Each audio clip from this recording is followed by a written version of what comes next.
It is said that architecture is frozen music. It is poetry of bricks and mortar.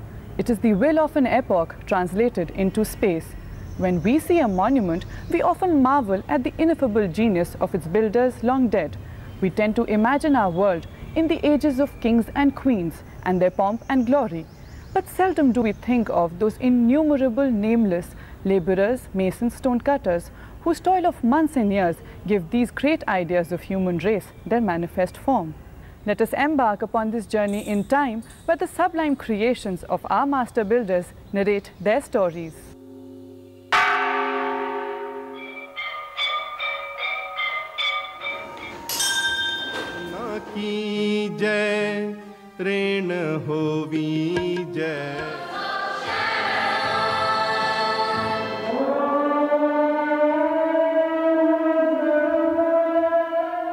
Namaskar and welcome to this episode of Master Builders of India. Our country has a rich and vibrant cultural heritage, and this has found its manifestation in the varied architectural forms. Starting from simple and humble natural habitats such as the rock-cut caves, man attained advancement and perfection in building skills. Amongst his creations, the places of worship are the most revered.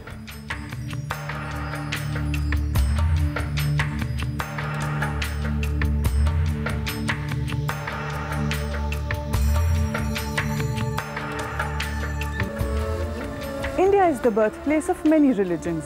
Hinduism, Buddhism, Jainism and Sikhism originated here, while others like Christianity, Islam, Zoroastrianism and Judaism found in here a congenial abode. In fact, all the world's great religions are represented here. Hinduism is one of the most ancient of the world's religions. The Hindus worship gods and goddesses in various forms. As per their religious belief, there are as many as 330 million deities. The art of construction of Hindu temples varies across the length and breadth of this vast country. It can broadly be identified as three major architectural styles. First is the Nagar style, which is employed in northern India from the Himalayas to the Vindhyas.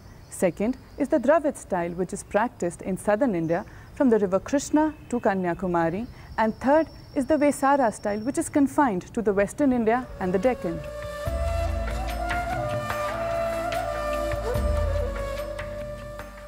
Besides these, some regional styles also developed. These were conditioned by the availability of the construction material, the climatic conditions, and other such factors.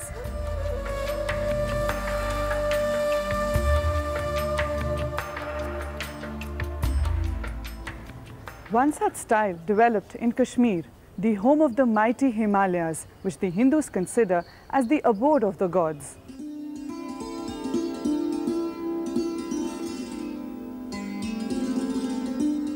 Situated in the beautiful Lidha Valley is the Sun Temple at Martand, the largest Hindu temple in Kashmir. It was built during the mid-8th century by the King Lalitaditya Buktabita, the greatest ruler of the Karkota dynasty. He ruled between 724 to 760 AD and controlled a greater part of Central Asia and Kashmir.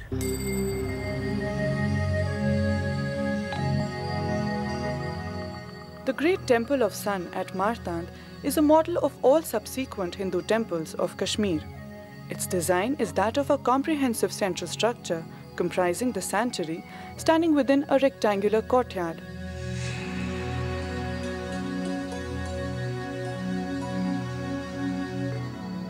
Surrounded by a cellular peristyle which is entered by an imposing gateway.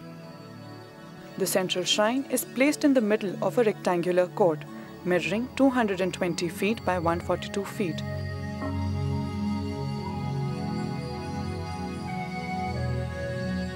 In front of the main shrine, there is a portico which was meant for performing special rites. Between this portico and the Garbhagriha, or the Sanctum Sanctorum, is another small chamber.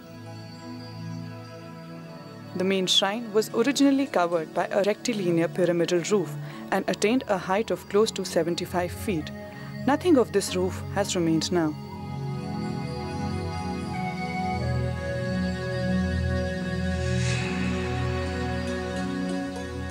The massive decoration of this exterior contains elements typical of the architecture of Kashmir.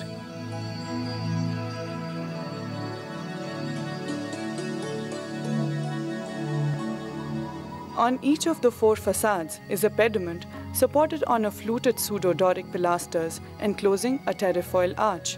This arch once enshrined the statue of the sun god Surya or Martand, from which the locality derives its name. The magical impact of this temple is created by its impressive scale and rich pattern of various decorative elements of the facade, which give light and shade effect.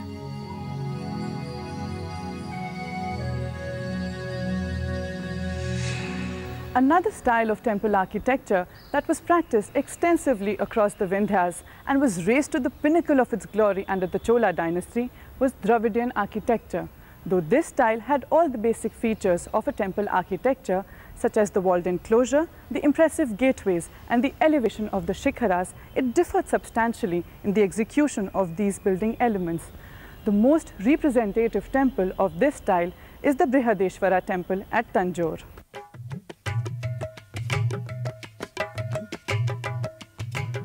This majestic temple at Tanjore in Tamil Nadu is a masterpiece of the Dravidian style.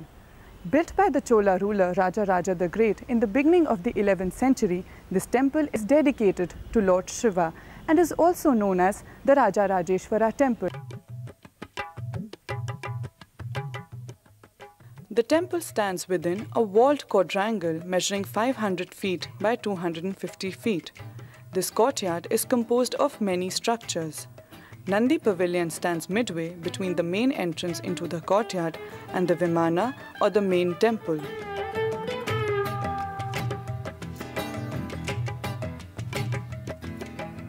The main structure of the temple stands near the inner end of the courtyard.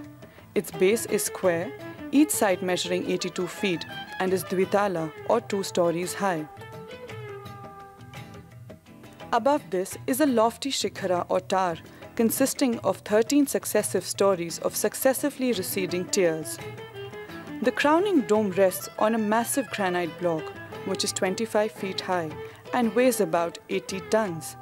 The total height of the Vimana thus reaches a towering 190 feet. But there is an artistic balance between the stupendous architectural mass and the aspiring verticality.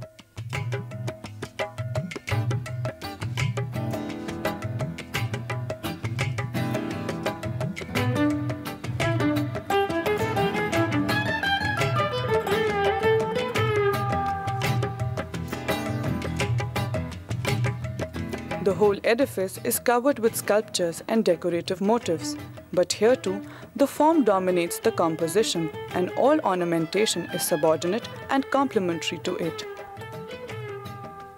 A flight of stairs lead to the mandapam, comprising of the pillared portico and a large assembly hall that opens into the Garbhagriha or the Sanctum Sanctorum, where the great Shivaling has been installed.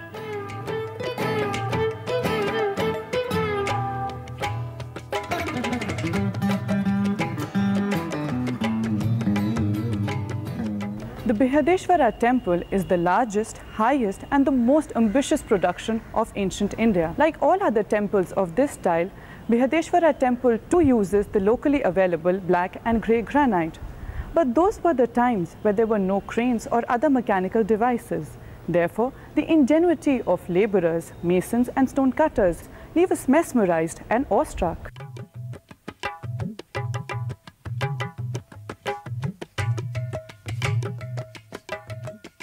Jainism was the first reformist outshoot of Hinduism. Its last apostle or Tirthankar, Vardhaman Mahavira, was a contemporary of Buddha. The finest examples of Jain architecture can be seen in Rajasthan, at the Dilwara temples in Mount Abu in the Sirohi district and at Ranakpur in the Pali district. Ranakpur is an outstanding feat for its architectural simplicity and for its decorative grandeur.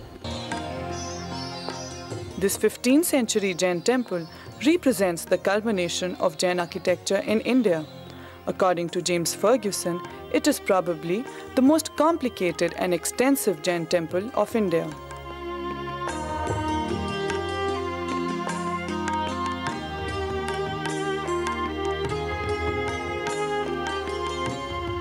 The construction of this temple began in 1389 and took 50 years to complete. It features a complex floor plan with multi-storied porches and balconies. The whole temple complex is raised on a lofty basement that covers an area of 42,000 square feet. The main shrine is dedicated to the first Jain Tirthankar, Adinath or Rishabhdeva.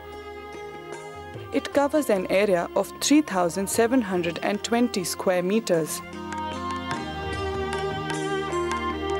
It has entrances at 4 compass points, and as such it belongs to the Chaumukh style.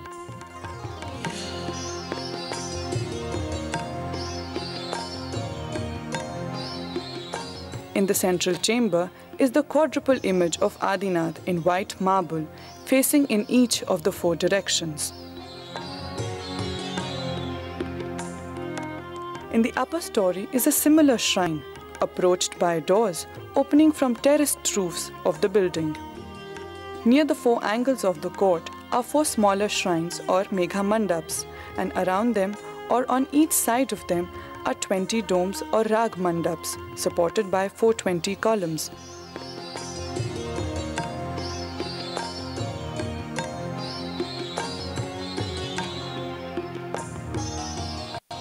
The central dome or mandap in each group is 3-story high and towers over other domes.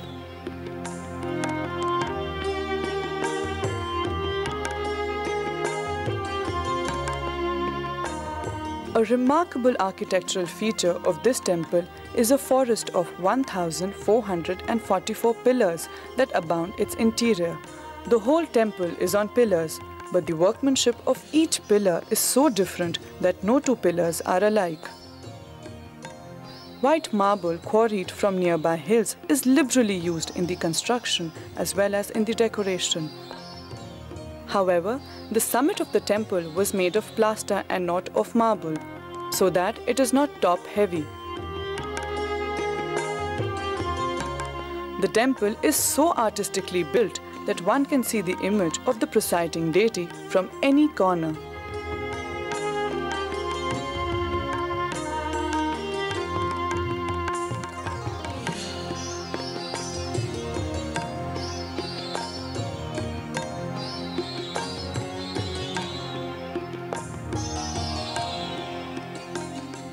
Another religion that was contemporary to Jainism and gave to the world some of the earliest surviving pieces of art and architecture was Buddhism, founded by Gautam Buddha.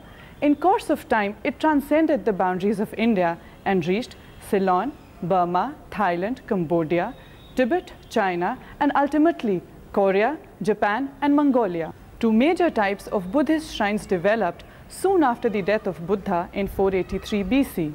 One of these were the stupas and the second were the chaityas. The stupas are primarily relic shrines of Buddha and of other Buddhist saints. The finest examples of Buddhist architecture can be seen at Sanchi near Bhopal. These creations constitute the earliest surviving embodiments not only of the Buddhist architecture but also of the Indian heritage as a whole.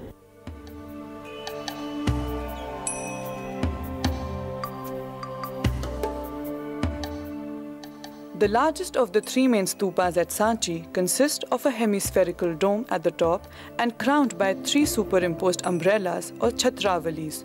The shafts or yastis of these umbrellas are planted on a box-like structures called harmika within a square railing or vedika. The dome is situated on a raised circular base or mehri meant for circumambulation or pradakshina. Imposing gateways or toranas at the cardinal sides are embellished with exquisite sculptures depicting human form, flora and fauna.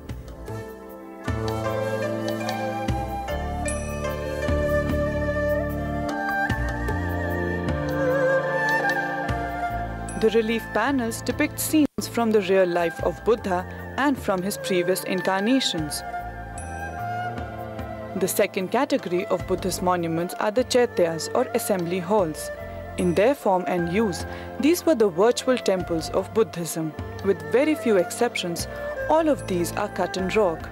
The plan of the chaitya consists of a nave separated by rows of columns from smaller aisles terminating in a semicircular apse, in which was located the principal symbol of worship, a rock-cut stupa. The whole enterprise was thus more of a sculptural rather than any architectural exercise.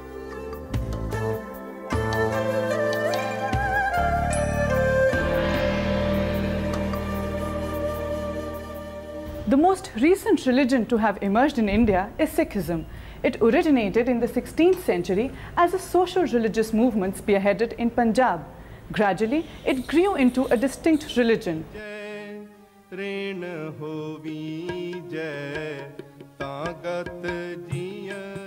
Though of a recent origin, the building art of the Sikh shrines soon evolved its distinguishing features. Its dome is different from the domes of mosques or Hindu temples. So are its arches, balconies, columns, interiors, and the general layout.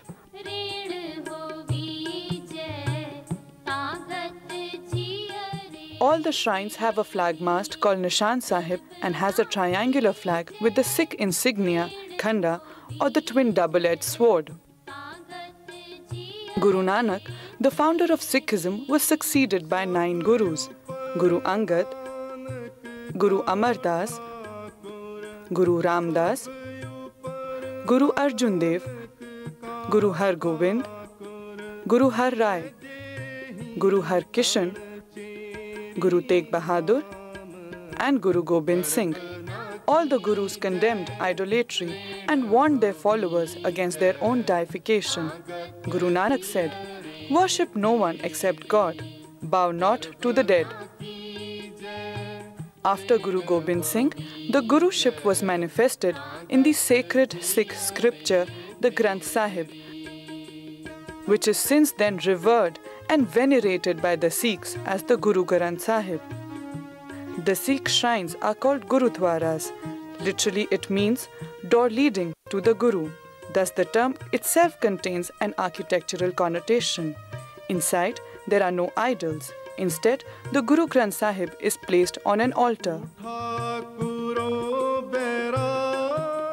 The most celebrated of all Gurudwaras is the Golden Temple at Amritsar. Known also as the Darbar Sahib and the Har Mandir Sahib, it is the chief pilgrim centers of the Sikhs.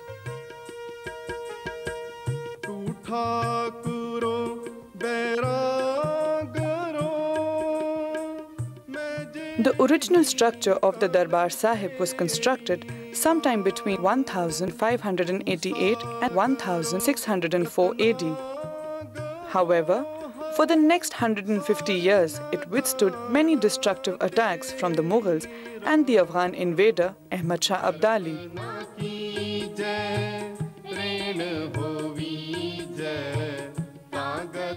Subsequently, it was zealously reconstructed between the years 1764 to 1776.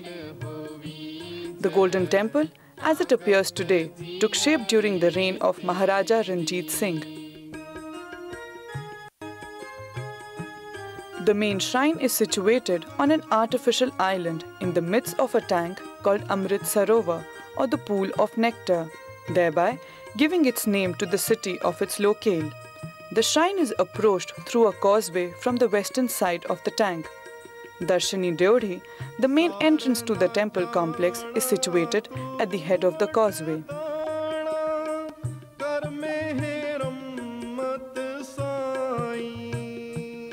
The main edifice is erected on a square marble platform measuring 64 feet on each side.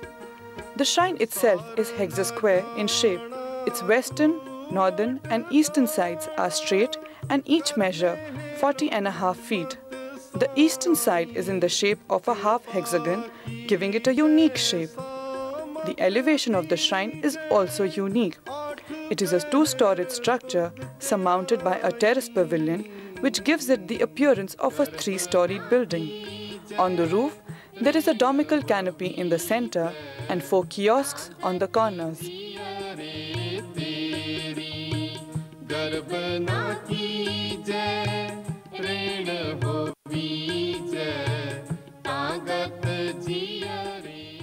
Among the religions that came to India and found here a congenial home were Christianity and Islam. Christianity reached India not long after Christ's own death. With the arrival of the apostle, St. Thomas in 54 AD. The Syrian Christian Church of southern India traces its root to this visit. In 1542, with the arrival of St. Francis Xavier, the Roman Catholic Church was established in India. Now, Christians of several denominations practice their faith freely.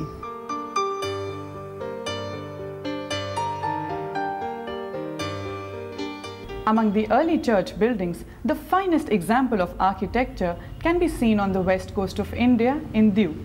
The island of Diu is situated off the Saurashtra coast. A tiny Portuguese colony till 1961, Diu still clings to its colonial roots. A mixed style of Portuguese architecture and local Gujarati style is what it makes an interesting study. An imposing church that towers over the skyline of Diu is St. Paul's. This church is dedicated to Our Lady of Immaculate Conception. Its construction began in 1601 and was completed in the year 1610. The main facade of the church, perhaps the most elaborate of all Portuguese churches in India, is adorned with curiously treated volutes and shell-like motifs. The facade is a three-storied structure with three openings, each at the ground and at the first floors, and a single oval-shaped opening at the terrace level. All the openings are set between twin pilasters that have sculpted bases and capitals. The main entrance to the ground floor is in the form of an arch. The interiors of the church have an excellent selection of wooden paneling and furniture.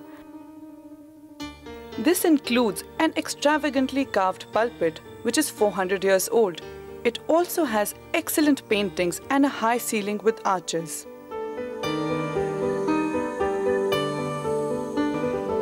India's association with Islam is over 1,000 years old. The mosque or the masjid in literal terms means the place of prostration. Since the Muslims congregate to offer their prayers, these mosques are wide and spacious. The prayer hall or the Levan has an arch or a mihrab which points in the direction of Kaaba at Mecca, facing which the namaz is offered. A Muslim considers his religious duty to construct a mosque, as he has been ordained by tradition. He who builds a mosque for Allah, Allah for him builds a similar house in paradise. It is then not surprising that many of the Muslim rulers of India did construct a large number of mosques during their domain. But with the passage of time, some of these fell to disuse, while others continued to attract the believers of Islam.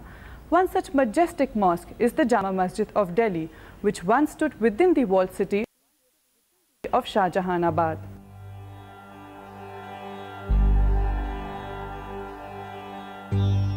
The Jama Masjid, also called Masjid-e-Jahannuma, is one of the most impressive mosques in India.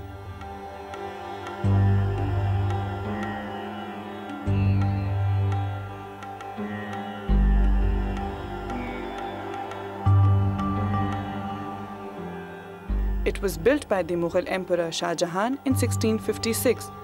A daily toil of 5,000 workers took it 6 years and a sum of 10 lakh rupees to complete it. The Jama Masjid stands on a lofty terraced basement built entirely of red sandstone. A flight of steps leads to the imposing gateways on the north, east and south. The gateways open into a square courtyard or sehen, which is surrounded on 3 sides by arched cloisters or rivaq.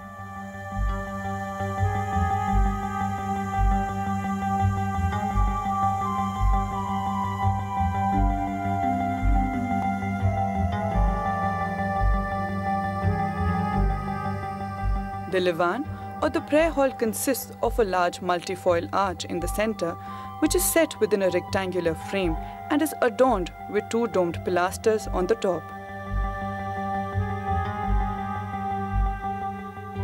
On either sides of this central arch is a series of smaller multifoil arches with marble panels on the top. These panels record the name of the builder, date of construction, amount spent on its building, and similar other details in beautiful Nastaliq letters. At the extreme ends of this magnificent facade stands two minars that rise to 3 stories and are surmounted by 12-sided marble cupolas.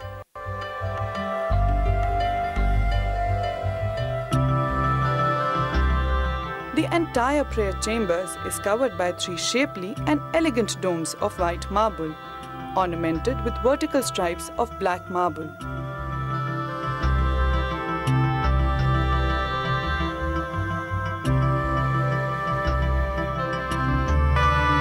The varied architecture of different religions had one common element, and that was the reverence and devotion of its builders. Every building task, whether big or small, was taken up with the same zeal, as if the builders were offering their prayers in stone. We will meet again for yet another exciting journey to discover the amazing creations of the master builders of India. Till then, it's goodbye.